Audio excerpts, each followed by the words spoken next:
fixed his gaze upon the heavens. The age-old question has remained. Are we alone in the universe? As our tools for exploring this vast expanse continue to improve, the answer to our question comes more clearly into focus.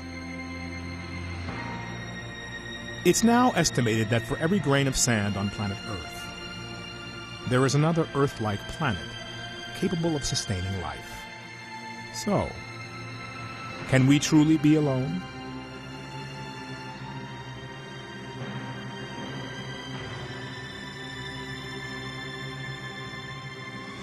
I'm going to introduce a man who says there are more things between heaven and hell than any of us have accepted. And I have the witnesses and the documents to prove it. Ladies and gentlemen, Dr. Steven Greer. On May 9th, 2001, 20 military, government, and corporate witnesses held a press conference in Washington, D.C. And these are folks who have been involved in so-called black budget or covert unacknowledged projects. They described a decades-long conspiracy to cover up extraterrestrial visitation to Earth. These unacknowledged special access projects are taking in at least $40 to $80 billion per year. And the study of extraterrestrial technology in covert military programs. And they are sitting on technologies that can change the world forever. This technology would liberate Earth from fossil fuels, environmental devastation, and poverty in a single generation. I didn't believe in UFOs until London Control called us in the winter of 1962 and asked us, would we chase one? Their testimony would make history. I said, well, you're going to tell the public about it. And he says, no, we don't tell the public about this. It would panic the public. This was the most watched event in the history of the National Press Club. We actually did recoveries of crashed saucers. There were bodies that were involved with some of these crashes, also some were alive. It marks the beginning of the global disclosure movement. These discs were hovering off the floor without any visible means of support. They were referred to as alien reproduction vehicles. 15 years later, Dr. Steven Greer opened his archives of documents and interviews. This information was refused to the President of the United States by the Director of Central Intelligence, George Bush Sr. They reveal the true story of the secrecy and of disclosure. There is no evidence, I wish to emphasize, that these life forms from elsewhere are hostile towards us. But there is a great deal of evidence that they are concerned with our hostility. This is that story. The phenomenon of UFOs does exist, and it must be treated seriously. Mikhail Gorbachev.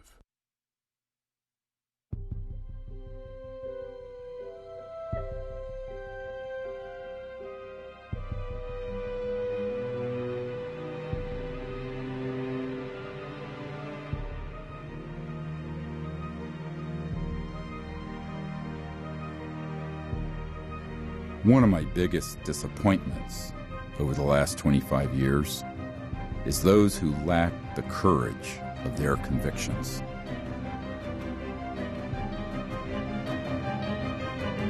If 1% of the people who I've talked with, met with, or briefed had that courage, this would have all been fixed long ago.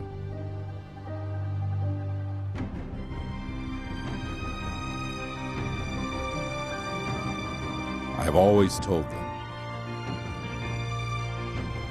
if you won't do it, I will. So here goes. For all I know, we may be visited by a different extraterrestrial civilization every second Tuesday. But there's no support for this appealing idea. The extraordinary claims are not supported by extraordinary evidence.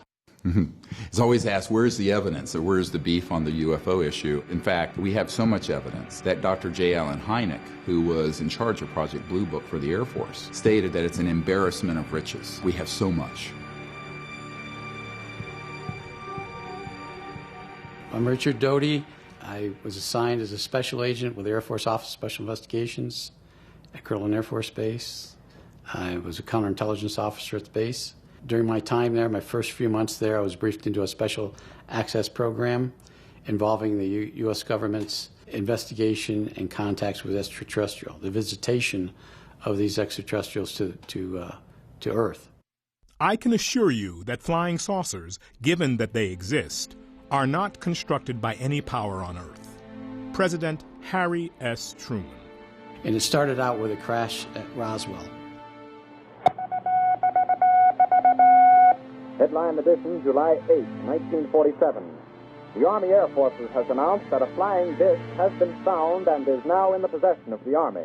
Army officers say the missile, found sometime last week, has been inspected at Roswell, New Mexico, and sent to Wright Field, Ohio, for further inspection. Roswell's almost become a joke because there's so much myth and narrative around it. But if you look at the Guy Hotel document, it was a field agent sent to J. Edgar Hoover. 3 so-called flying saucers had been recovered in New Mexico. Each one was occupied by 3 bodies of human shape, but only 3 feet tall. It's become the #1 document viewed on the FBI website after we released this. Now, the craft was more or less an oval or egg-shaped craft. It wasn't saucer-shaped. That particular craft, there were some problems with, #1, getting it on the flatbed to take it up to Area 51. The interior craft was, it didn't have any actual levers or flight control systems that we would identify as a flight control system. But they eventually, I think, over some time, figured it out. And it was done all by hands. The creatures would put their hands on controls, and they'd have this headset on, and this headset would somehow control or help them control the aircraft. Well, they did discuss the fact that there were bodies. Extraterrestrial bodies, yes. The creatures were about 4 foot. Some of the creatures were mangled, were heavily injured, and their bodies were torn apart. There were 4 aliens aboard that thing, and those aliens went to Los Alamos. And we were told that the extraterrestrial went to Kirtland Field, Kirtland Air Force Base, and then on to Los Alamos. 2 pathologists said there wasn't anything in the anatomy books, there wasn't anything in what our medical schools. They had never seen anything like this. First I thought it was a child, because it was small. Then I looked at this head and all. The head was different, the arms were spindly, the body was gray. But the creatures were approximately 4 foot. They didn't appear to have any ears. They only had 2 orifices. They didn't have earlobes, they had 2 ear canals. They had an indentation for the nose, very, very big eyes. And large eyes. The fingers had no thumbs, just four fingers. Suction devices on their tips of their fingers. You know, the 4 fragile fingers and the long arm, real short joint. Almost looked like they were nude, but they actually had a very thin but tight-fitting suit on. One was alive, partially alive at the time that this happened. They died in I believe it was 1952. But the bodies of the extraterrestrials that were found at the scene were in a deep freeze, placed in a deep freeze, and sent to Wright Pat Field in Dayton, Ohio. One of the briefing officers that was taking us around and talking about what was going on, they said there had been over 100 crashes in that Four Corners area. I just saw it out of the crack. Holy shit! After Roswell, there was a flurry of ET activity across the globe. Dr. Greer spent 8 years trying to persuade members of Congress and other high-level government officials in the intelligence community to disclose what was happening, but to no avail. So in 2001, he formed the Disclosure Project. What you're about to see is first-hand witness testimony of events over the past 50 years. Many are telling their stories for the first time, This is only the tip of the iceberg, as hundreds more have given us their testimony, but are too fearful to go on camera, for fear of repercussions for themselves and for their families. I feel that the Air Force has not been giving out all the available information on these unidentified flying objects. You cannot disregard so many unimpeachable sources. Honorable John McCormick, Speaker of the House. I'm one of those what you would call the high government officials in the FAA. I was the division chief. I was only 3 or 4 down from the admiral. The way it started is Japanese airline 747 was coming from the northwest going across the Alaskan territory. So his radar is picking up a target. He sees this target with his eye, and the target, the way he described it, was a huge ball with lights running around it, 4 times as big as a 747. The Japanese pilot would say he's now at 11 o'clock, he's now at 1 o'clock, he's now at 3 o'clock. When he would say that, the military guy would cut in and say he's now at 2 o'clock or 3 o'clock, and he would confirm the position. He said this is the first time they ever had 30 minutes of radar data on a UFO, and they're all itching to get their hands into the data. And if they come out and told the American public that they ran into a UFO out there, it would cause panic across the country, so therefore you can't talk about it. And they're taking all this data. And I had the pilot's report that came through, and I had the FAA's first report that was all downstairs on my table. They didn't ask for that, so I didn't give it to them.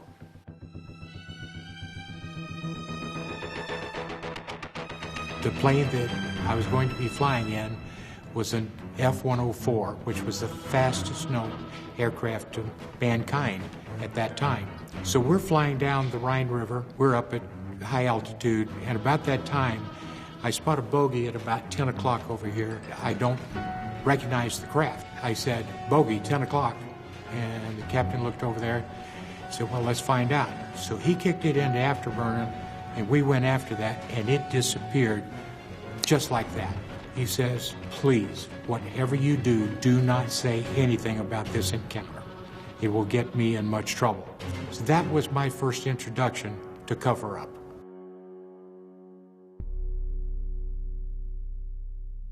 So everything was going along pretty just ho-hum routine. They dimmed the lights first in the command center when they set a condition zebra alert. Most of the times when they set these drills, they would say, "This is a drill, this is a drill." But they turned the lights down this time and they didn't say, "This is a drill." We had contact with an unidentified flying object that had entered our airspace. We had it on radar for almost an hour. The order was given by Admiral Train to try and get this object forced down out of the sky, if at all possible, by whatever means possible. What was really driving him nuts was this thing absolutely had complete control of the situation and could just be wherever it wanted to be just in a matter of seconds. 1 minute off the coast of Maine, the next minute it's in Norfolk, headed south towards Florida. And after we found out it wasn't the Russians, they didn't care who it was or where it was from. They wanted it and wanted it bad. At various times, I loaded and unloaded nuclear weapons, and I was considered sane, so to speak, and able to handle nuclear weapons. But apparently UFOs are, well, I know that they're well above even nuclear weapons in secrecy.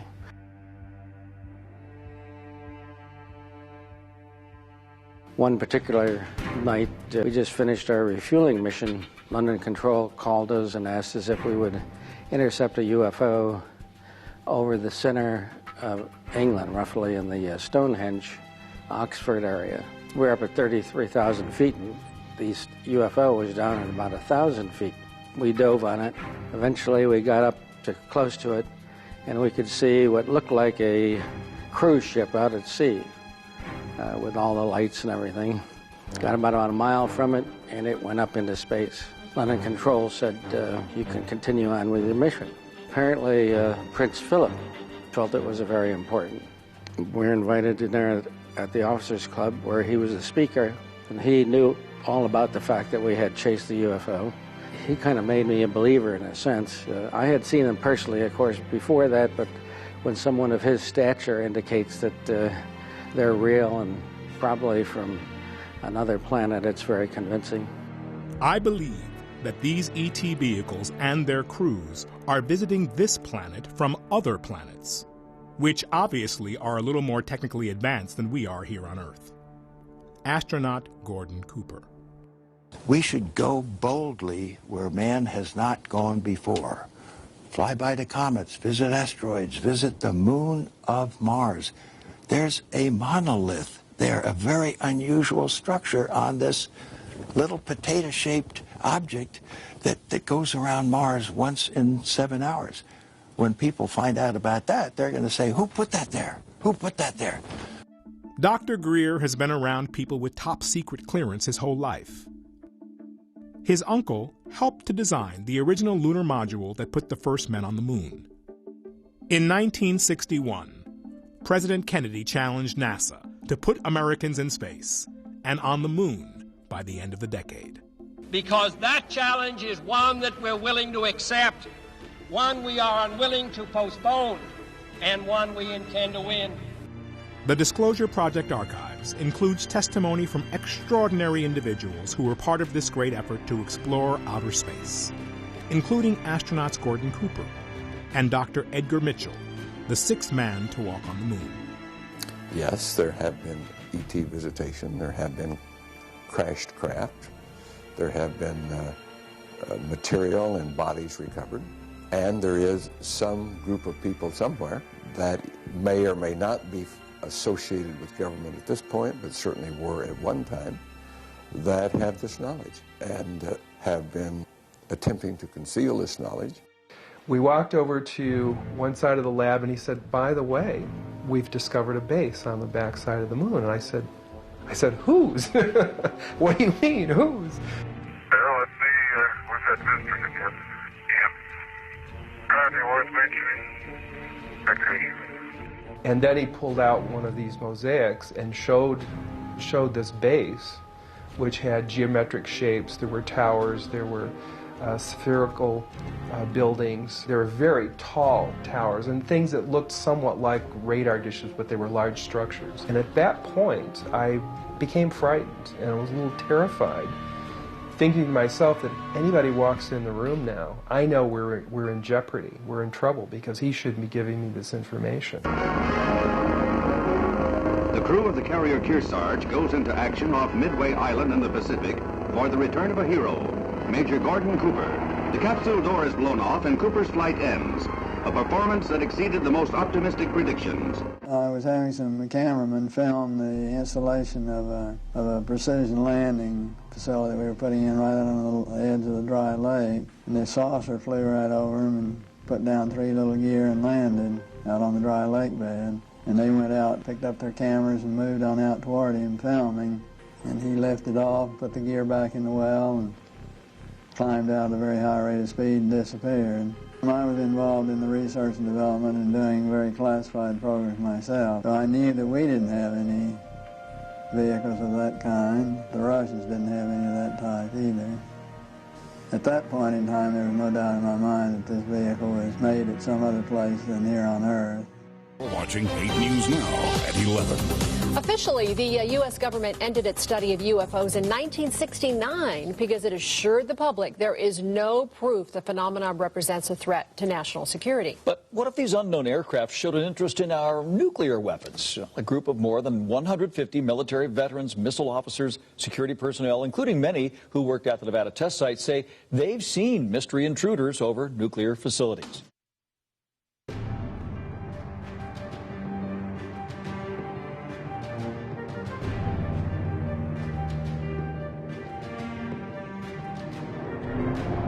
In advancing this concept, Vandenberg Air Force Base, California, has become the first aerospace operation center of the Air Force.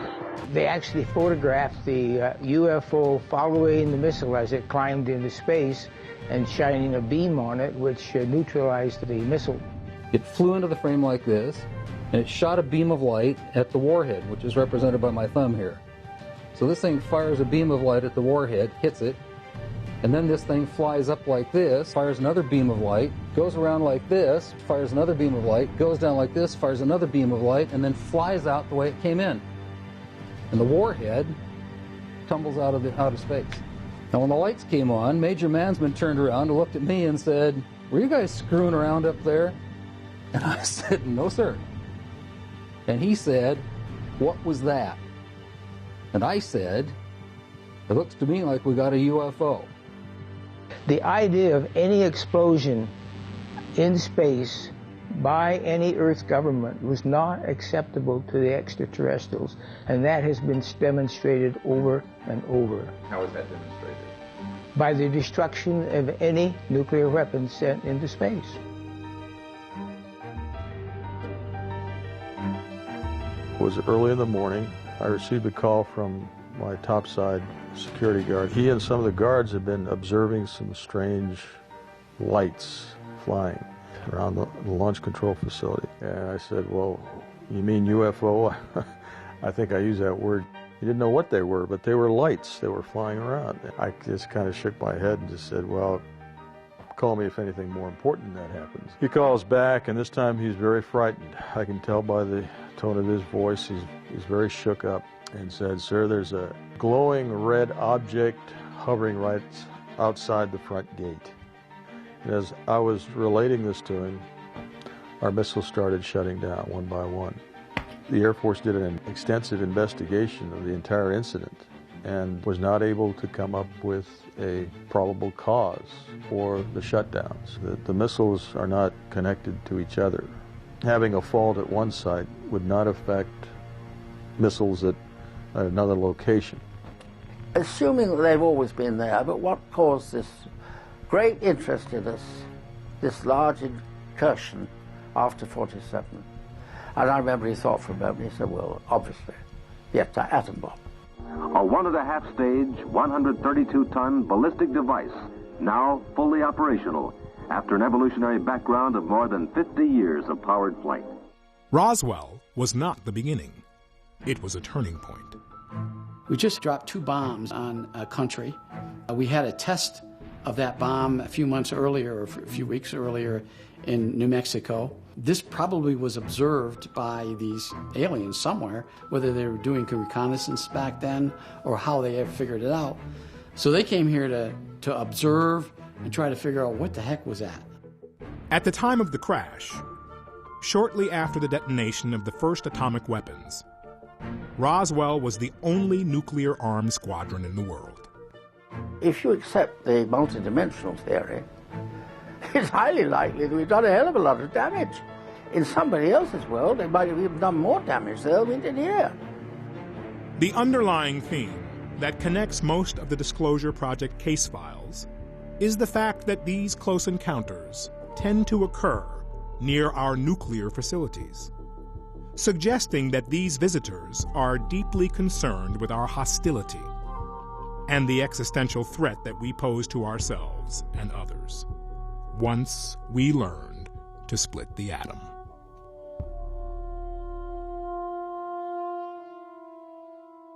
These are some of the highest-ranking military officials in our defense program. They're trusted with, nuclear weapons. They're trusted with top-level security clearances and secrets. But the minute that they start talking about this particular subject, they become pariah. I believe the American people are entitled to a more thorough explanation than has been given them by the Air Force. I think we owe it to the people to establish credibility regarding UFOs and to produce the greatest possible enlightenment of the subject. Former President Gerald Ford. I am prepared to state that I have been at locations where craft of unknown origin that did not originate on the face of this planet was there. I am prepared to state that while I was there, we saw living, dead bodies of entities that were not born on this planet. I am prepared to state that we had what they referred to as interfacing with those entities. Never is there any compelling physical evidence. The question is, who are people like Carl Sagan, and before him, Professor Donald Menzel? It turns out that Sagan, in his early career, actually spoke and wrote about UFOs in a way that was affirmative, that it was legitimate. After he was threatened by the intelligence community and blackmailed, he then began to debunk the issue. Skepticism is very healthy, and I'm a big skeptic about more than 90% of the information out there on the subject, which the public needs to be skeptical. However, skepticism is not just blindly denying everything that's legitimate. For example, we have 3,500 cases where extraterrestrial vehicles have landed and left physical traces. We have 4,000 cases where they have been tracked on radar and seen by pilots. We have an enormous amount of photo and video evidence and physical evidence. And in our last project, brought out an actual body that is most likely not of human origin. So the question becomes, what is the metric for the evidence? Well, the evidence is actually overwhelming. There's more evidence for UFOs than there are for black holes, most of the theories in astrophysics, most of the evidence for most of the medicines you take. I'm speaking now as a trauma doctor. And yet, we have this blockage in the mainstream media and scientific establishment saying, where is the evidence? What do we know? We know now we live in an ever-expanding universe. We know that there are billions of stars and planets literally out there, and the universe is getting bigger. We know from our fancy telescopes that just in the last 2 years, more than 20 planets have been identified outside our solar system that seem to be far enough away from their suns and dense enough that they might be able to support some form of life. So it makes it increasingly less likely that we're alone. Oh, you're trying to give me a hint that there are aliens. Of course flying saucers are real, and they are interplanetary. Air Chief Marshal Lord Dowding. When I was 8 or 9, I saw one of these objects, broad daylight.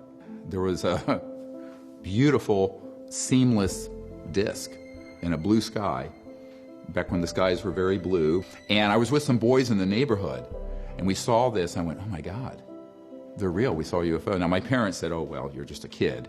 But I became completely absorbed in this. So my interest in this goes back to my childhood. The Disclosure Project was an accident of history.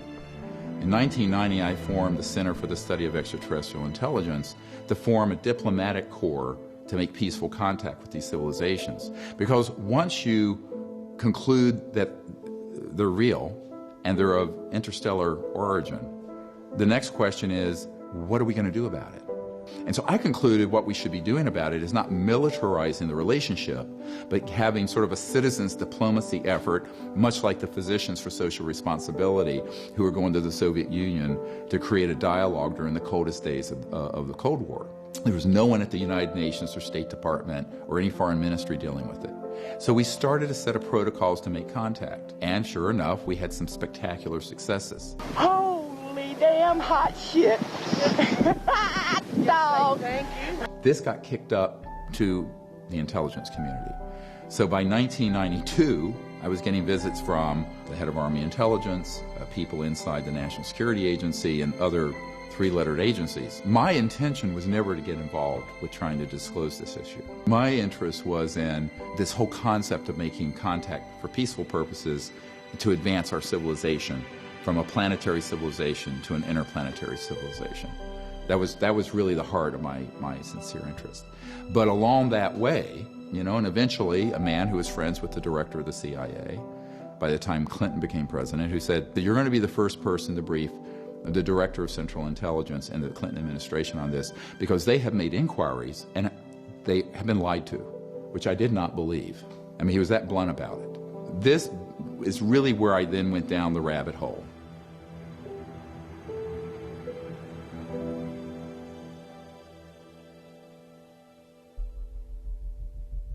So can the government keep a secret this big? One of the biggest weapons in the intelligence community's arsenal is our general belief that the U.S. government couldn't possibly keep a secret this big from the American public. But the existence of the National Reconnaissance Office remained secret for over 30 years. The mere existence of the NSA, jokingly referred to as no such agency, was kept secret until it grew so large that it was quite conspicuous. And those working in the Manhattan Project developing the atom bomb were told that any secrets that they disclose would result in 10 years in prison, or an equivalent of a $100,000 fine. Only when the weapons were used at Hiroshima and Nagasaki did the government disclose what they were. Of all things, to keep secret the fact that there is this bountiful option that we have of reaching out into the stars and being friendly neighbors with other civilizations and sharing information and sharing resources and sharing knowledge and sharing spiritual insights and values. To suppress that information and to conceal it is part of the efforts of a national security state that is threatened by that reality. And so that this is one of the ultimate secrets that needs to be exposed. We have indeed been contacted, perhaps even visited, by extraterrestrial beings. And the U.S. government, in collusion with the other national powers of the Earth, is determined to keep this information from the general public. Victor Marchetti, former special assistant to the executive director of the CIA. And in this document from the Canadian government, the matter is the most highly classified subject in the United States government, rating higher than the H-bomb. That was the most top secret doomsday weapon at the time in development. And the second item, B, flying saucers exist, period. C, their modus operandi is unknown, but concentrated effort is being made by a small group headed by Dr. Vannevar Bush. And then D, the entire matter is considered by the United States authorities to be of tremendous significance. What is more sensitive than the development of the hydrogen bomb prior to its detonation? The UFO issue.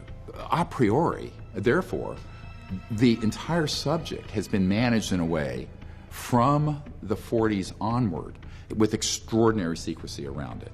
The event at Roswell, because it resulted in the acquisition of materiel that could be studied, it created a sea change in the whole national security organization, because within weeks of that event, the CIA was formed.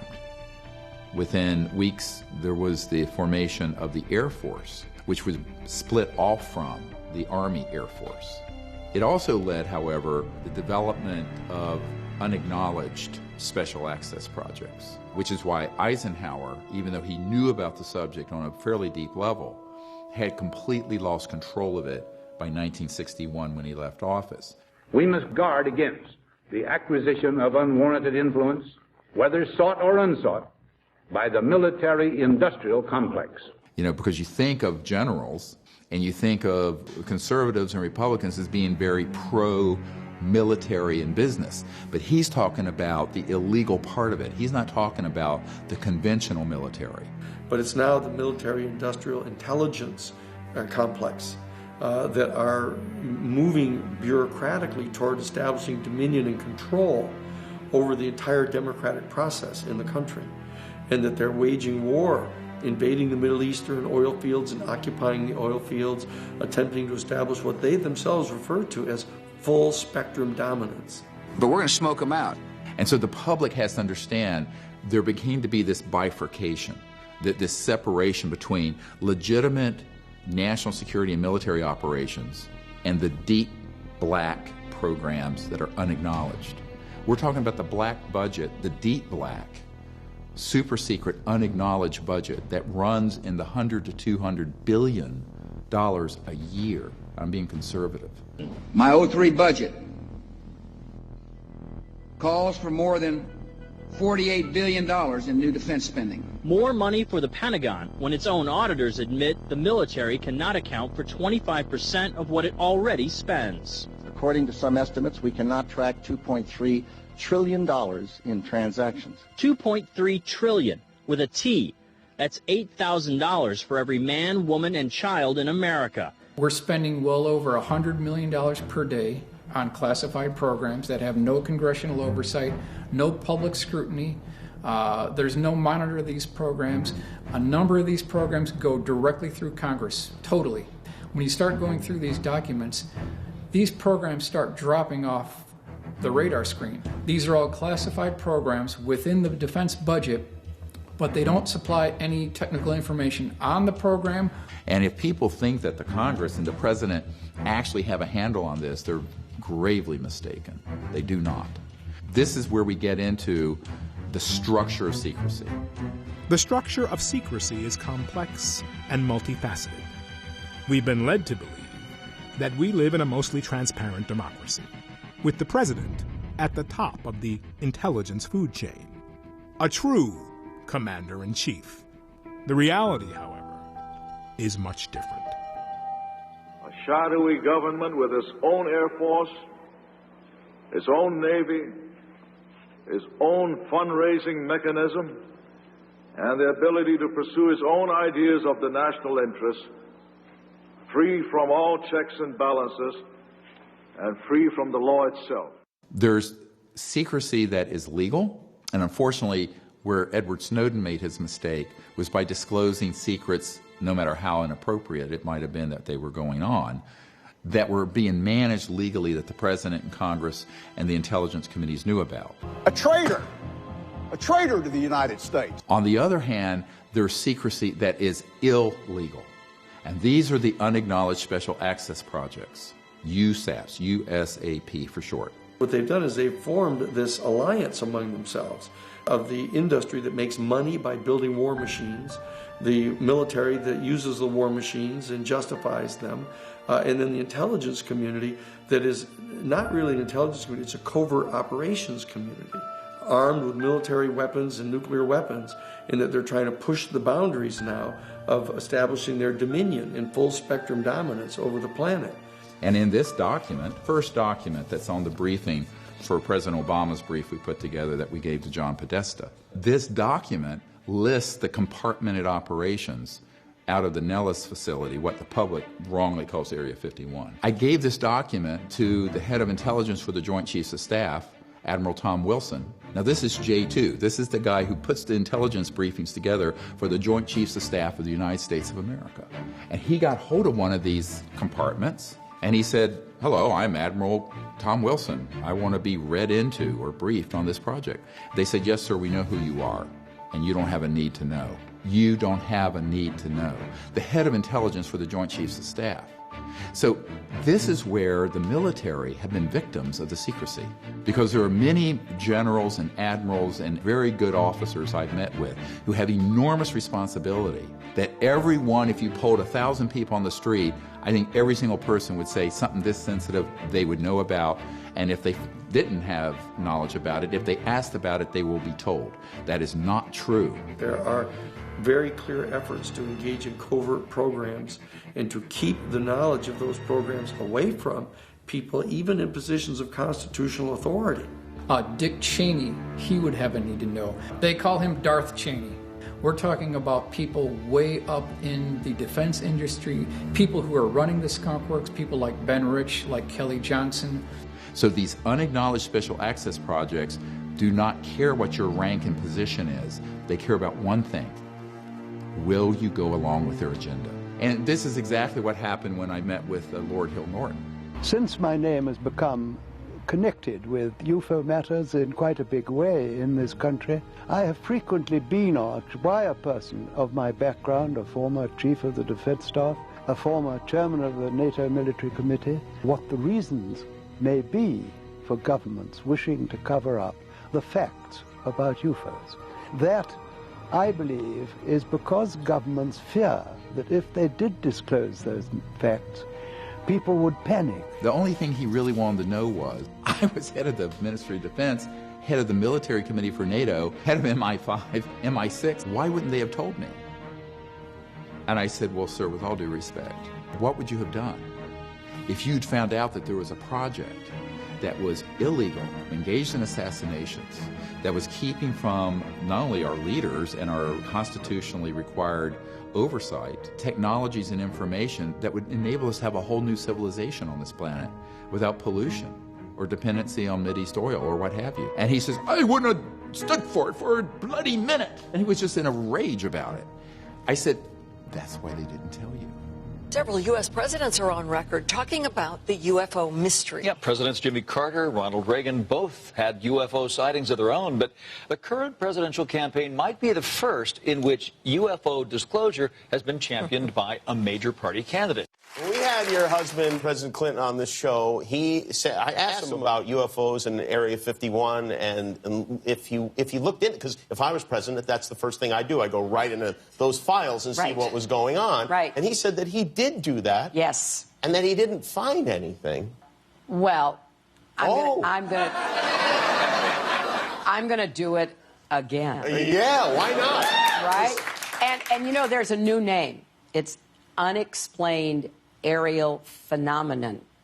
Unexplained aerial phenomenon, Yep, really? Yep, UAP. That's the latest nomenclature. I like the old one. I like UFO. I don't know why. Within a couple months of me briefing the CIA director, I get a visit from one of Bill Clinton's good friends to my home who says, they love what you're recommending, that the president do executive orders to declassify and bring all this information out. This man comes to my house and says, they really think that's a great idea. The president won't do it, it's too dangerous. And I said, well, he's the president. He didn't want to be president. He shouldn't have taken on the responsibility and sworn an oath to the Constitution. And he says, yeah, but you don't understand. They don't think that they can protect the president. And I said, what do you mean? And he's sitting at the dinner table with my children. And he says, well, they're concerned that President Clinton will end up like Jack Kennedy. And I start laughing. I really started laughing out loud because I thought, this is nonsense. This is like conspiracy kookville. He says, no, this is absolutely their concern, is that if he pushes on this, he is in mortal peril. Kennedy may have been engaged in a bit of a struggle with the CIA in attempting to get more information on the UFO subject, and that might account for his termination. And that morning, in two of the English-speaking newspapers, there was a picture of two UFOs. So I had placed those on his table where he was going to be sitting. And I said, good morning, Mr. President. Sat him down and said, we'd like to have coffee and juice. And he said, yes. So while I was getting that, he's looking at the papers. I came back in. President Kennedy says, well, what do you think? I looked at him, I looked down at the picture, and I says, well, sir, what do you think? And with that magnificent grin of his, he said, I asked you first. I said, from what I've learned, we can't be the only living beings in God's creation. And he says, you're right, young man. There is considerable knowledge as far as the actual being of UFO and ET phenomena that we're aware of today. I am convinced that UFOs exist because I've seen one. President Jimmy Carter. When President Carter was elected, I was the legal counsel for the Jesuit National Headquarters in Washington, D.C. He called the director of the Central Intelligence Agency, George H.W. Bush, to a meeting and asked Bush if, as the director of Central Intelligence, would give to Carter, as the president-elect, all the information he had on the potential existence of extraterrestrial life and the issue of whether or not any of the UFO vehicles might be vehicles from another star system. And George H.W. Bush refused to give him the information. Said he'd have to go to Congress and get Congress to have the Congressional Research Service at the Library of Congress declassify it, to get it to him if he was going to get it. That's a true story. In some of these cases, absolutely, the president has no need to know because he's a temporary employee. He's strictly a temporary employee. He does not have a need to know on some of these deeper black programs within the Skunk Works, within the Boeing Phantom Works, and also within the Black Widow Group of Northrop. Congressional Research Service of the Library of Congress, their Science and Technology Division, based on all the information classified and declassified that they have reviewed, their projection was that there were at least from 2 to 6 other highly intelligent, highly technologically developed, but non-human civilizations just in our Milky Way galaxy. There was deep concern that something this important would be kept out of the briefings for the president. My sort of coming of age, which was hard, anyway,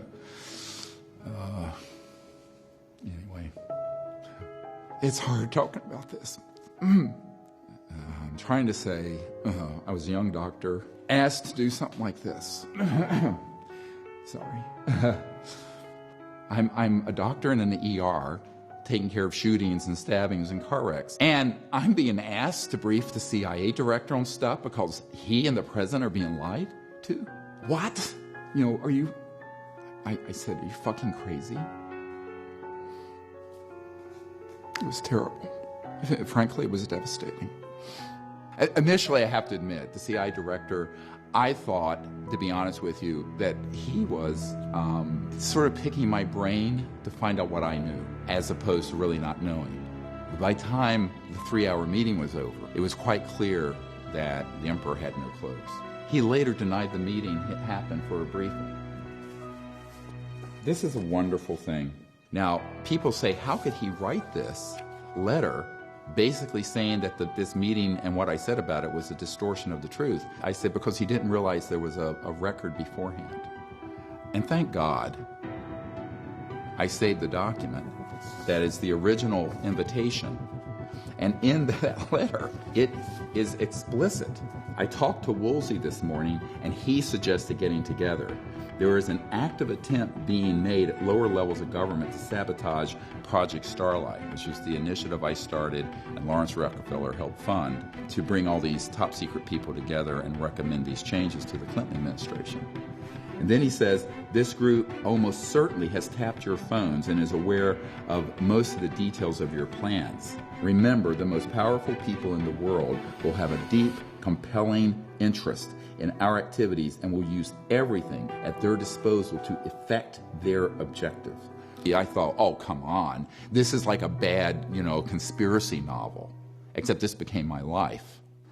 I think I just became the first president to ever publicly mention Area 51. How's that, George? Based upon what Jimmy Carter has said and based upon what Bill Clinton has said, that they were refused this information. I believe that is unconstitutional for them to refuse to give the information to the President of the United States. Many of the Disclosure Project witnesses have had a close encounter with another facet of the structure of secrecy. People who did not agree with this extraordinary secrecy and made trouble for them ended up having horrific things happen. He was talking about being erased. And I said, man, what do you mean, erased? He said, yes. He said, you will be erased. If you tell anyone who is not in this room about this project, this bullet has your name on it and it will find you. Measures have been taken by agencies to terminate people who appear to be inconvenient or troublesome through knowing too much. I've had a hell of a time after I've told this story, but I continue to tell the story because I think it's important for people to understand that this sort of shit goes on in the government. That the government covers up information that we are entitled to know about as citizens of this country. They'll go after not only you, he said, they'll go after your family. They were like, look, man, we're gonna take you off in a helicopter and just kick your ass out in the jungle, and we're gonna end you and all this. And they were never there. This never happened. When I asked them at the time, I said, well, I don't know why you're saying this. I mean, it's if there was something there, and if it's not the stealth bomber, then it's a UFO. And if it's a UFO, why wouldn't you want the people to know? Oh, they get all excited over that. You don't even want to say those words. And there have been dozens and dozens of totally, absolutely important, credible people who've had their careers ruined intentionally by the national security bureaucracy because they tried to come forward and fulfill what they viewed to be their duty to report this to their superiors. 3 o'clock in the morning, 4 o'clock in the morning, midnight, 10 o'clock, people would call and start screaming at me. You're going down, motherfucker! You're going down, motherfucker! And he just said, look, mister, you don't go in and start any rumors and razzles. Nothing happened out here. But who do you tell that you were involved in a UFO incident without them looking at you like you ain't wrapped too tight? One night, somebody blew up my mailbox by putting a big load of skyrockets in it. The mailbox went up in flames. And that night at 1 o'clock in the morning, the phone rang. I picked it up and somebody said, skyrockets in your box at night. Oh, what a beautiful sight, motherfucker. Interestingly, there was a man on my executive committee. He was a very well-known actor and singer named Burl Ives. And Burl Ives, he was a 33rd degree Mason. So all of you people who think that all these secret societies, everyone in it knows everything, they don't know anything. And he said to me, he says, we all know that Marilyn Monroe didn't die of an overdose. Boop, boop-be-doo. He said, do you know why they killed Marilyn? Mr. President, the late Marilyn Monroe. And I said, well, I didn't until I got this document. It's a virtual death warrant because she was found a couple days later. 3 August 1962, wiretap of telephone conversations between reporter Dorothy Kilgallen, who was looking into Roswell and other UFO issues, and her close friend Howard Rothberg, from wiretap of telephone conversation of Marilyn Monroe and Attorney General Bobby Kennedy. Rothberg discussed the apparent comeback of the subject with Kilgallen and the breakup with the Kennedys. This is referring to the fact that Marilyn Monroe had been having an affair with not one but both Kennedy brothers, and it was becoming conspicuous, so they broke it off. Rothberg indicated in so many words that she had secrets to tell, no doubt arising from her trysts with the President and the Attorney General. One such secret mentions the visit of the President at a secret air base for the purpose of inspecting things from outer space. Now, this is 1962. Kilgallen said that if the story is true, it would be a terrible embarrassment for Jack and his plans to have NASA put men on the moon. We choose to go to the moon in this decade and do the other things, not because they are easy, but because they are hard.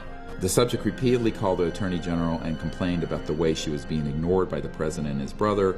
Subject threatened to hold a press conference and would tell all. It's a tragic situation because she was an actress. She didn't understand the national security state and the viciousness of those who want to keep these sort of secrets. The aliens won't let it happen. You reveal all their secrets. They exercise strict control over us. Now, you know, there are a lot of people that are going to examine your facial expressions here, every twitch, everything, and say, and of course, so did you look? Did you see? Did you explore? I can't reveal anything. Oh, really?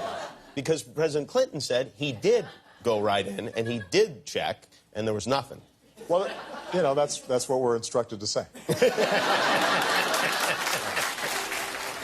One of the most powerful elements of the structure of secrecy has to do with the infiltration and control over mainstream media. It's a media of belief, a media of belief. The whole media is controlled by a few corporations thanks to deregulation by the FCC. You mean Disney, Fox, Westinghouse, and good old GE?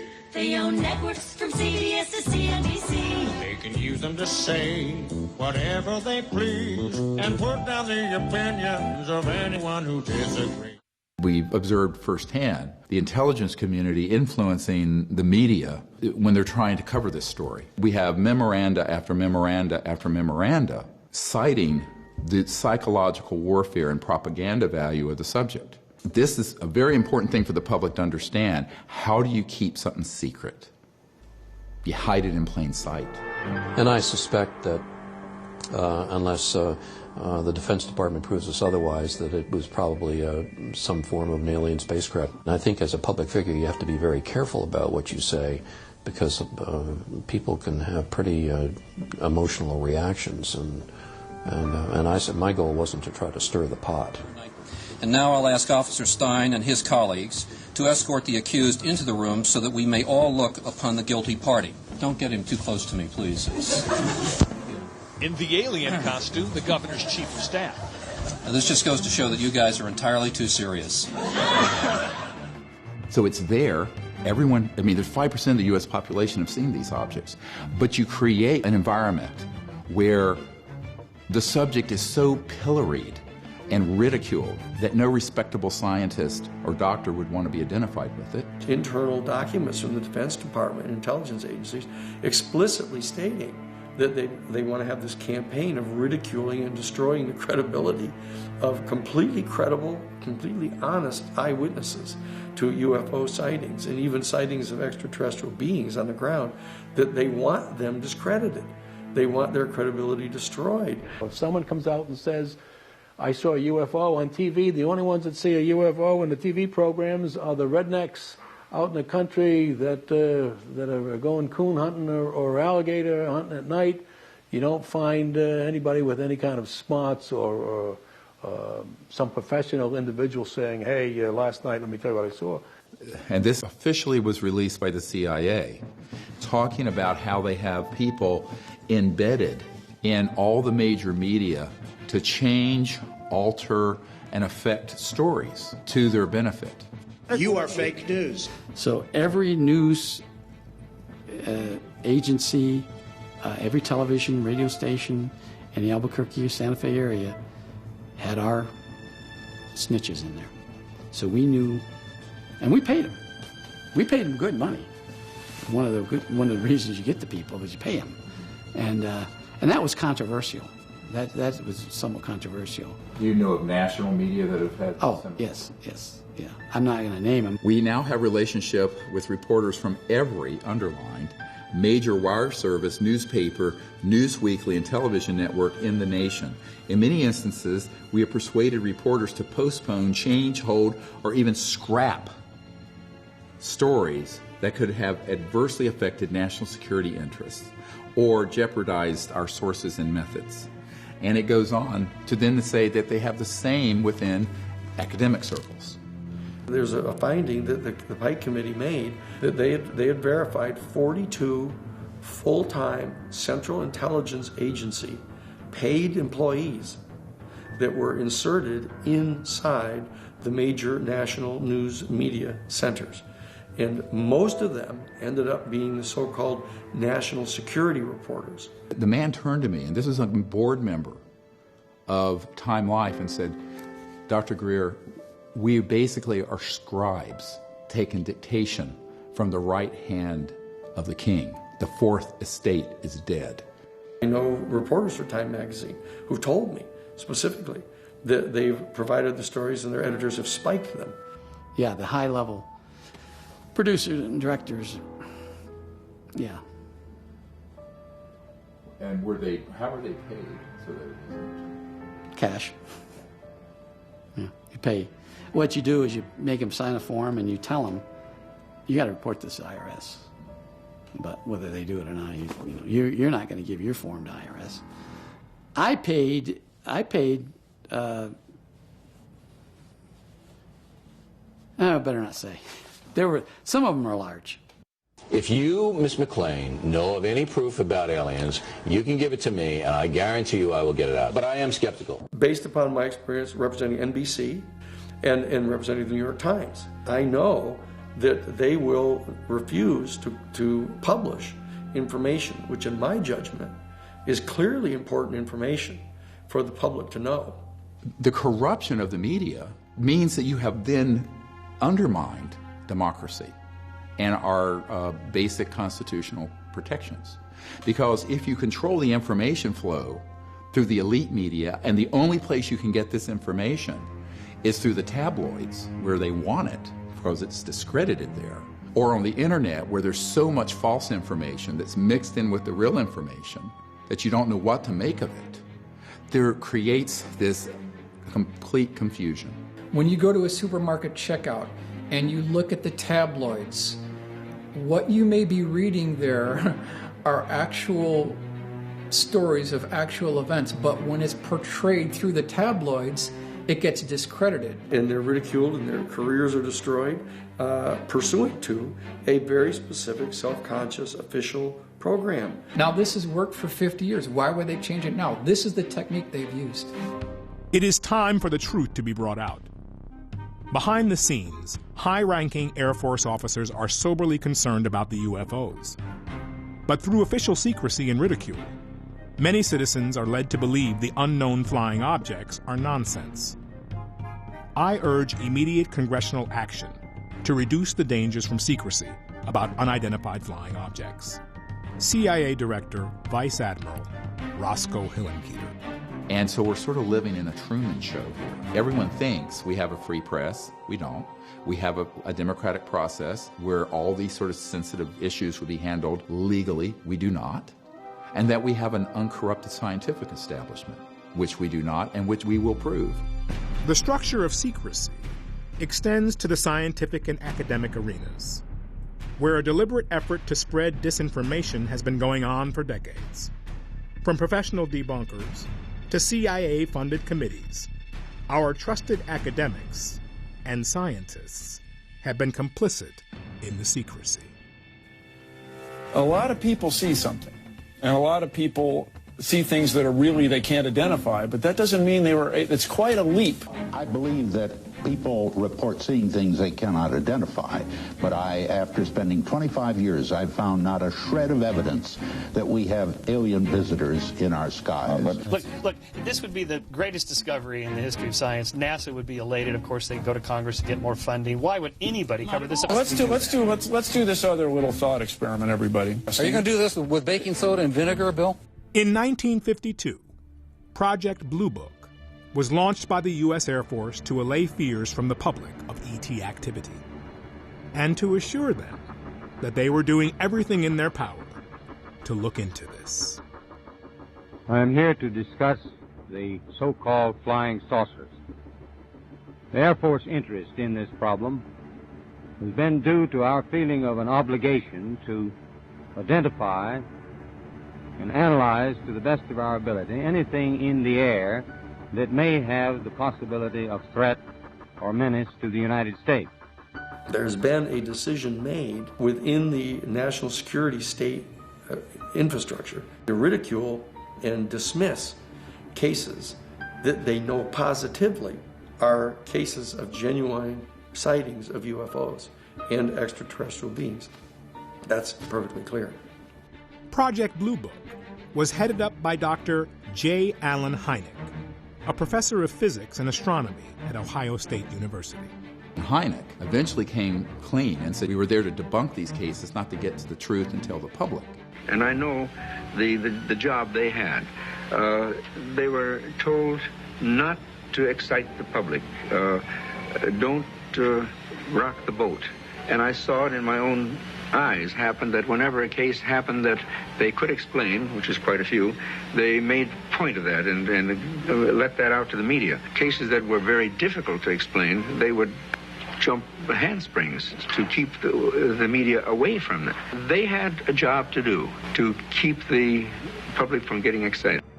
However, there have been a certain percentage of this volume of reports that have been made by credible observers of relatively incredible things. It is this group of observations that we now are attempting to resolve. In response to Project Blue Book, an academic committee was formed in 1953 called the Robertson Panel, comprised of some of the most respected physicists and astronomers of the day. The Robertson Panel was tasked with providing a fair and independent academic analysis of the UFO case files. And in this document, it says point blank that the people who are on this committee are answering and working with the CIA, but that can't be disclosed. And these are esteemed scientists in academic university settings. It says point blank, when there's a very strong piece of evidence, we need to set up something so we release a certain type of balloons and film it so that it will look like that, to sort of debunk it. And we need to engage astronomers and amateur astronomers and set up a sighting situation where we show them some evidence and then show them how it's debunked. Fast forward to 1968. The Condon Committee was formed, led by Dr. Edward Condon, a professor of physics at the University of Colorado. Now, ostensibly, this was an objective scientist who was heading up a committee to tell the truth, because I'm a scientist. These guys are scientists second. They're humans first. And it says it cannot be allowed to be known that Dr. Condon et al. Are actually working with the CIA for these psychological warfare and spin factors. I concluded that this was not an objective study. So I wrote a letter to Condon, and he was so furious at that he called up James S. McDonald, who was at that time the chairman of the newly merged Douglas and McDonnell aircraft companies, and tried to get me fired. This is in these documents. This is not a theoretical case. This is why I say you form a committee when you want to kill something. I must admit that any favorable mention of the flying saucers by a scientist amounts to extreme heresy and places the one making the statement in danger of excommunication by the scientific theocracy. Frank B. Salisbury, Ph.D.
And from the very first meeting I had with the Director of Central Intelligence, I didn't need to convince him that the UFOs were real. I mean, in fact, I pulled out all this dispositive evidence that Carl Sagan would want to see. And he said, I already know this is real. But I want to know why I, the CIA Director, James Woolsey, and the President of the United States aren't being told anything about it. The why is always the hardest question to ask, and nobody asks it. And I began to explain to him what it really is a big technological question.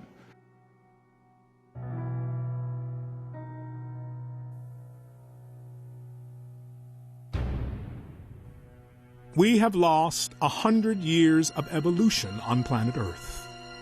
A true lost century. Huge progress was made in the 1920s, as Nikola Tesla developed energy generation technologies that could power the Earth, drawing endless free energy from the so-called empty space around us. So-called empty space isn't really empty at all. It's actually full of energy. So instead of being like kind of a quiet, empty lake, it's more like the froth at the base of a waterfall or something. The amount of energy in a cubic meter of space-time was 10 to the 26th power. It's a 10 with 26 zeros behind it, joules per cubic meter. And that's enough energy, even in a coffee cup, to boil all the oceans of the Earth completely away into steam. The acronym Unidentified Flying Object is a deliberately obfuscating term. And what it really is an alternative energy and propulsion system. They had a piece of, they thought was plexiglass, a rectangular piece of plexiglass, for years before they figured out it was the energy device for the craft. And it was connected in such a manner that this device could power a very small watch up to a city. Power was determined by what the demand on it was. And so each craft had one of these. The implications of free energy go far beyond keeping the lights on in your home or running your car without gasoline. Most of the cost of making anything, from growing food to constructing a skyscraper, is the energy used to mine the raw materials out of the ground. Ship, process, ship again, package, and deliver.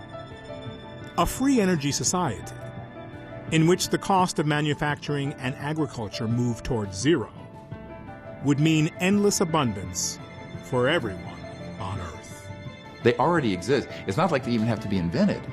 You and I, the taxpayers, have already paid trillions of dollars, literally, in super secret black budget funding to develop these systems. This is the society we could have had a century ago. We could get rid of smog. We could get rid of pollution.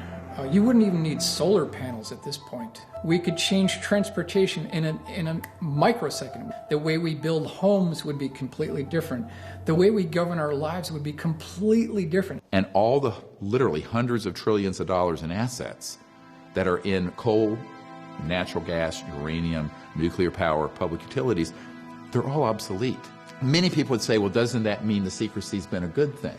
I said, well, that would be like saying we should have never come out with the automobile because the horse and buggy manufacturers would have gone out of business, or come out with computers because Royal typewriters didn't get ahead of the curve and they went out of business. When we go outside and we look at our cars, we look at our airplanes, we're already looking at dinosaur technology. It's laughable where we are right now. We should be at least 100 years ahead of where we are right now.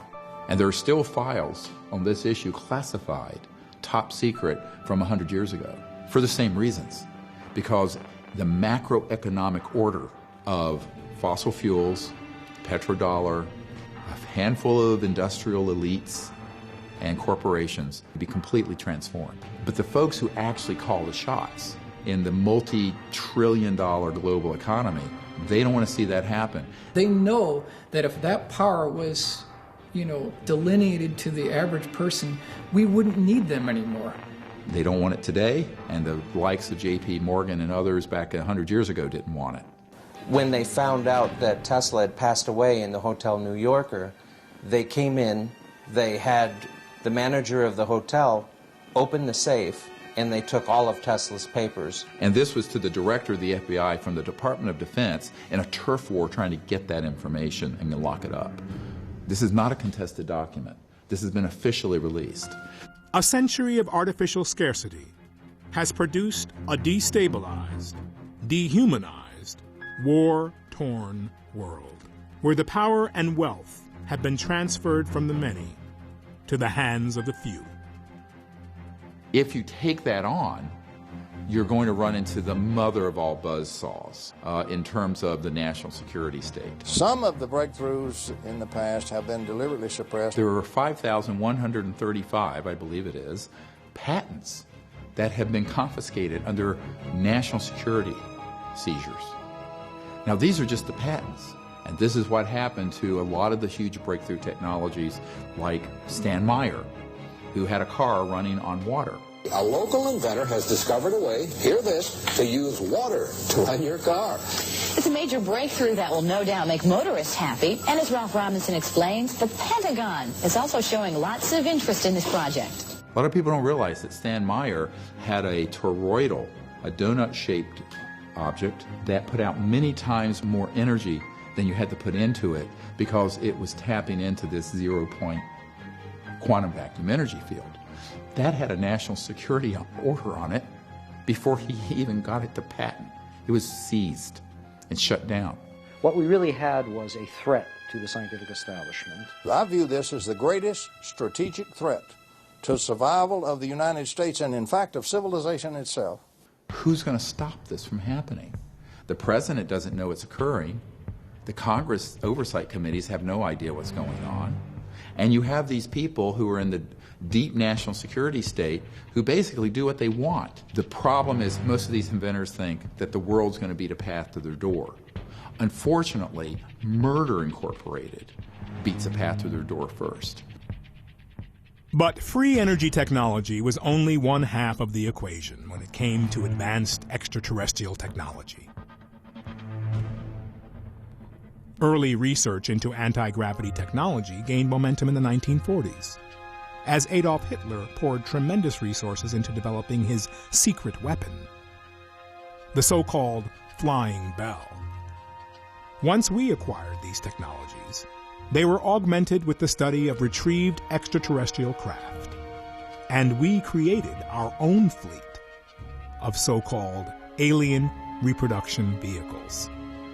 This is where Bell Labs was involved. This is where General Electric was involved. This is where a number of high-tech companies gained their knowledge. Lockheed Martin Skunk Works and EG&G and Raytheon and E-Systems and MITRE Corporation and Booz Allen Hamilton and on and on and on. I know many people who've worked in these programs. Quote, we have things flying in the Nevada desert that are 50 years beyond what you could comprehend. If you've seen it on Star Wars or Star Trek, we've been there, done that, or decided it wasn't worth the effort. So that's coming from Ben Rich.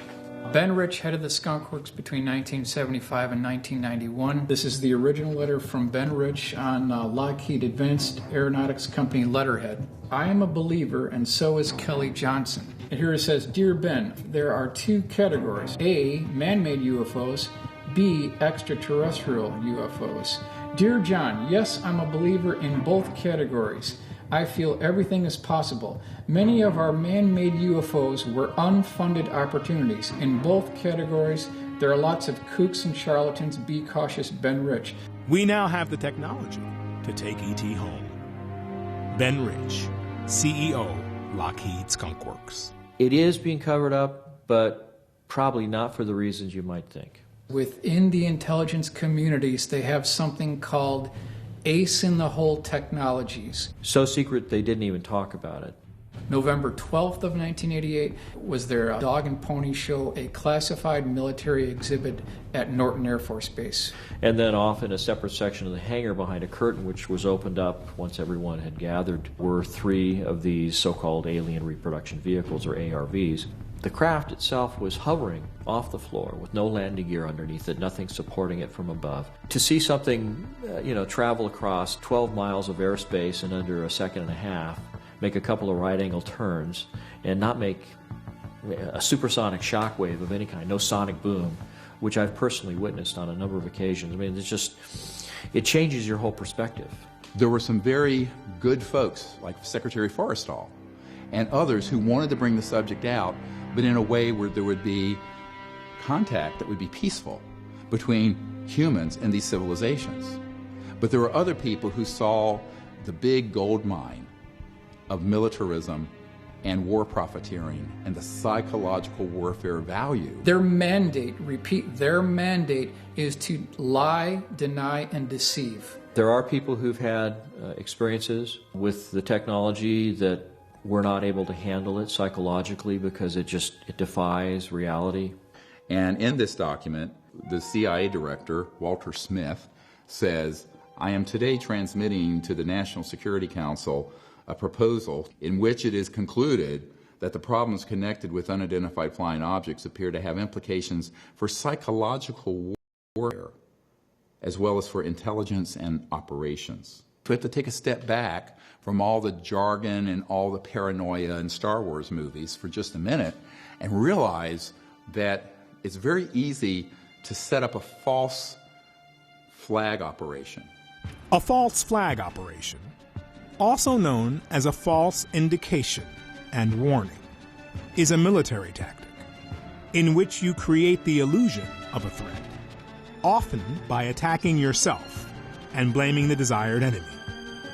It's proven extremely effective at uniting the public around a perceived threat. And this is actually a well-known concept in military intelligence circles.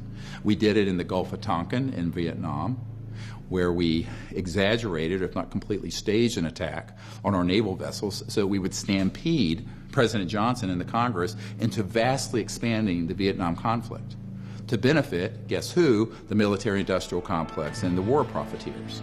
U.S. military officials, for example, have planned through a project called Operation Northwoods back in 1962 to dress up Cuban refugees in Cuban military uniforms, have them attack Guantanamo Base and kill U.S. military personnel, sink U.S. military ships, and blow up shopping centers in Miami, targeting, killing refugees from Cuba to infuriate the American population so that they can invade and occupy Cuba.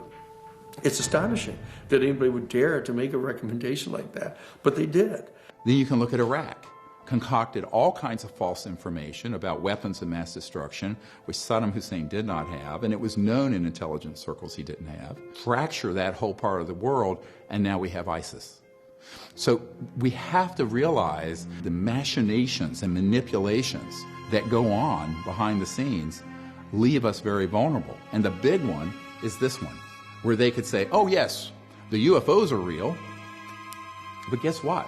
They're a threat, and we need to unite the world, like Will Smith said in the original Independence Day. Something you want to add to this briefing, Captain Hiller? No, sir. Just a little anxious to get up there and whoop E.T.'s ass, that's all. efforts on the part of a certain element within the kind of ruling structures of our planet to try to utilize the discovery of extraterrestrial intelligence as an ultimate threat, the ultimate other bad guys, to justify the national security state dream of locking down and putting under complete control of an authoritarian ruling class the control of the planet and the resources.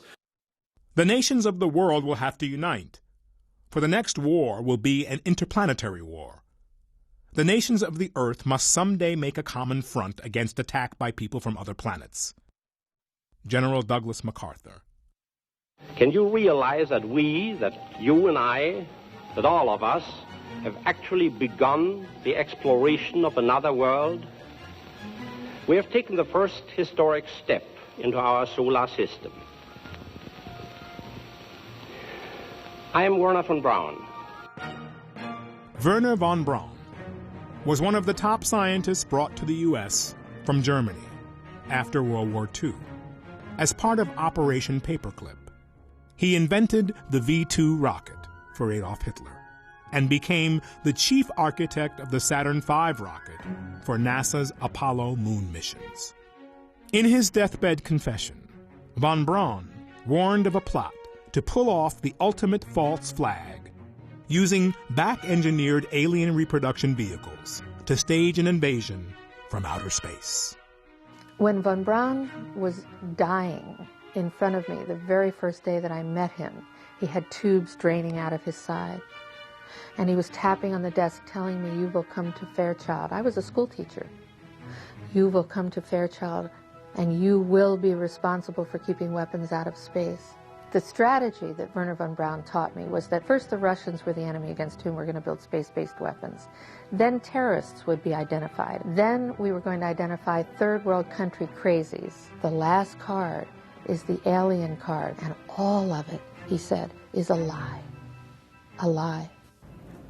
Have you been exposed, or did you come across in your career and your network the false INW or the deceptive indication and warnings projects related to this? Yes. And what did you find out about those? That's pretty hush. I don't think I should talk about that. Yeah. I mean, that's why when I briefed the head of the Defense Intelligence Agency, that was the main subject.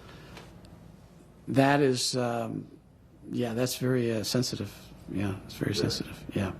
I occasionally think how quickly our differences worldwide would vanish if we were facing an alien threat from outside this world.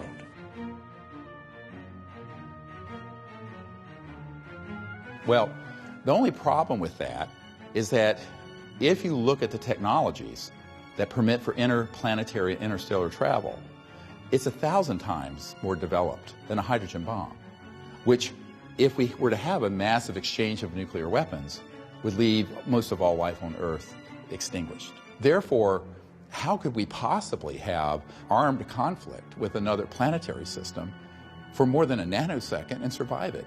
They know that we couldn't. But it's a way of manipulating the public through demagoguery of fear, jingoism, false nationalism, and creating a boogeyman out in space. Were you surprised when your daughter enlisted? Not at all. She's a born leader. I know I've been taking orders from her since she was 5 years old. So you don't worry about her? Of course I worry about her. I fought in the war in '96. I know what those things are capable of. But I know what my daughter is capable of. And I know this planet is safer because she's defending it.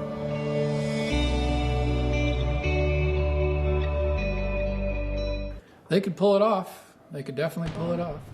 Right now, they have the technology to mimic the form, fit, and function of extraterrestrial UFOs. They have the technology, absolutely. It's seamless, and you can never tell the difference. If they do have a false flag invasion, they're going to use one of these. This is the Hudson Valley Boomerang. This is 1982 to 1989. Over 25,000 eyewitnesses reported this craft. They can use the saucers, the cigars, the pyramids, the triangles as a united coalition and that's how they're going to do it. We're talking about 150 to 172 feet across for the wingspan, which is the identical wingspan of the B-2 stealth bomber. So the question we need to ask is, was some of that $22.4 billion used on the B-2 poured into this program? It's the exact same time frame. When they power up and when they accelerate, it looks like a spark off a grinding wheel, and you could never know the difference. So if they wanted to hoax an alien invasion, they could do it, and they could do it in a way that's 100% believable. They started doing all kinds of psychological warfare entrainment of the public by staging hoaxed events, such as cattle mutilations. Oh, it's a flying saucer who did that. It's a covert paramilitary program, human. So if you wanted to start indoctrinating people into a false threat from outer space that Wernher von Braun warned us about, you would start staging events that look alien, but that are completely man-made, that are scary and scare the hell out of people. UFO encounters are categorized into 4 groups. Close encounters of the 4th kind include people who claim to have been abducted by extraterrestrials. If you had a close encounter of the 4th kind and you are back, we're anxious to hear from you. Inner stage left, you got these sort of anti-gravity devices with creatures that look like ETs that are actually man-made robotic systems. They're called programmed life forms. And you start doing select interfaces with the public. We did do that, yes. OSI did that. There was a special group out of the 7602nd Air Intel Wing at Fort Belvoir. They came out and did that. They had these people that had maybe some sort of defects, anatomical defects that were brought in to fool people into thinking they're aliens. Yeah. I can't give you any specifics because the program is still classified, and they probably still doing it. I wouldn't doubt it. They were still doing it. So they've already got this psychological warfare already embedded into the minds of people to expect an extraterrestrial, not a secret aircraft, but an alien craft. So when they do pull this, they'll already have everything ready to roll. These civilians got onto the base and got into something. They saw something they weren't supposed to see, and this group came out and went into their home and scared the dickens out of them and staged an alien event. Exactly. The government will use the extraterrestrial phenomenon to cover their own deep black programs, and so that's the fight that we're up against here. And then it makes it out through the movie industry and the UFO lore and the internet and what have you, and it starts creating this specter of a threat.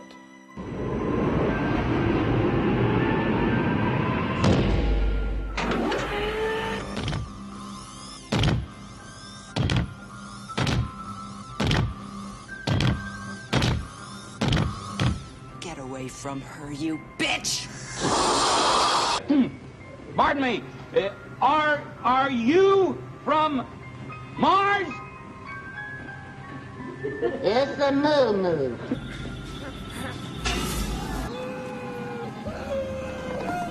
Nichts Deutsch? It's a moo-moo.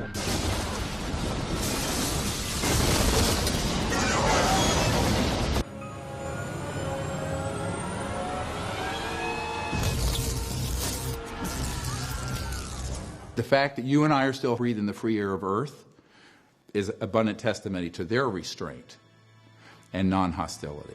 Now the question is, how are these civilizations viewing us? Are they perceiving human civilization as a threat? And the answer is yes. Because I believe we've reached a point where we're a threat not only to our planet and each other, but we're also developing weapon systems that are potentially a threat in space. I just hope that it's not like Independence Day. Yeah, right. That it's a conflict. Well, now we have friendly Maybe the only way to unite this incredibly divided world of ours. They're out there. We better think of how all the differences among people on Earth would seem small if we felt threatened by a space invader. That's the whole theory of independence. You're right. You're Everybody right. gets together and makes nice and you know. You and Bill O'Reilly would be hiding in a bunker together. The most dangerous thing going on the planet today isn't ISIS. It's not Iraq. It's not Russia. It's not China. It's a out-of-control, covert group that is not being overseen by the people, the Congress, or the president, who have developed these technologies and are recklessly using them to track and target extraterrestrial vehicles. The result of this is that we're in a crisis that is unacknowledged, ironically, because these projects are unacknowledged. What do? Do you talk to your congressman? Do you write your senator? Do you march on the White House lawn?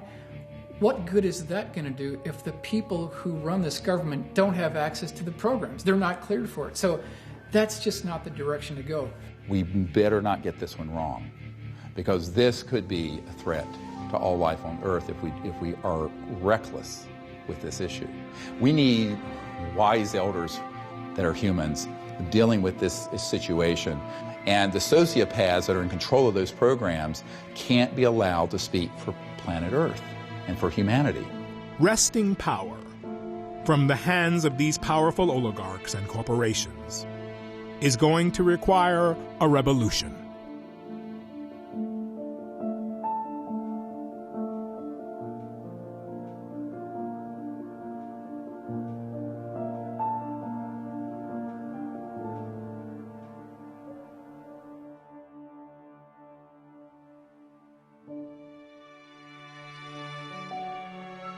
One of the more hopeful events that happened over the last decade was what I call the French Initiative.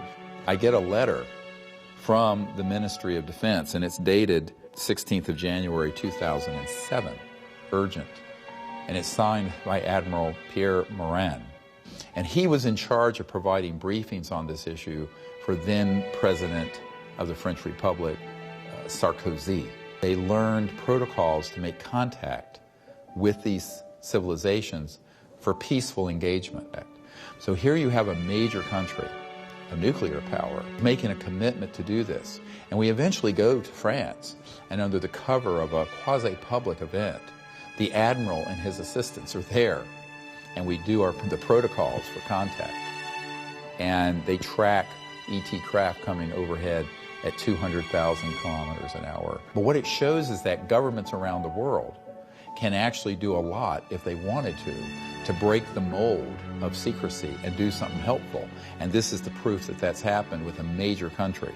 This is arguably the most important UFO document in history. The irony of it is, I couldn't disclose it for quite a while until that president, Sarkozy, was out of office and these folks were not in harm's way. There was an invitation extended from the Vatican to some 40 world scientists to come to Castel Gandolfo outside of Rome, where the Pontifical Observatory is. And they spent a week briefing the highest level members of the Vatican. They came out with an official press statement. Extraterrestrial life is going to be discovered much sooner than anybody had previously expected. And for this reason, the time has now arrived for the beginning of a very serious discussion about the philosophical and theological questions that are posed to our human family by the discovery of extraterrestrial life. There are civilizations that we need to communicate with. And I think we've reached that point in our evolution as a human race that we need to recognize that. And the thing that disturbs me is that the U.S.